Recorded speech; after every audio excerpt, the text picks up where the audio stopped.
Kažkada sportas atrodė taip. Ir tikslas buvo pasiekti tokius rezultatus.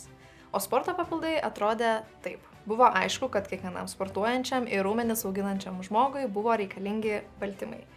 Tik jie buvo pripildyti emulsiklių, dažiklių ir kitų sunkiai skaitomų ingredientų. Bet laikui bėgant, sportas keitėsi. Jis tapo vis labiau prieinamas, atsirado daugiau sporto rūšių ir pradėjo kurtis aktyvios sporto bendruomenės. Tik vienas dalykas nelabai pasikeitė. Sporto papildai vis dar atrodo taip. Mes norėjom sukurti produktą, kuris labiau atspindėtų šių dienų aktyvų žmogų. Tai ir padarėme. Tai papildai, kuriuose taip gausu baltymų mūsų raumenims, tačiau jie yra augaliniai, pagaminti iš ryžių ir žirnių. Ir jei galvojate, o ne tik nežirnių baltymai, pažiūrėkit. Čia yra tipiniai žirnių baltymai. Jie yra netirpūs, miltingi ir žirnių skonio.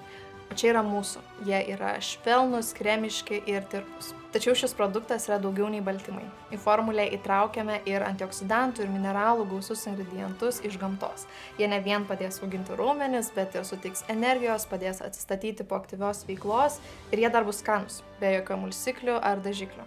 Tai baltymai, kurių sudėčiai suprasti nereikės chemijos vadovėlio, o tiesiog mėgautis savo mylimu sportu.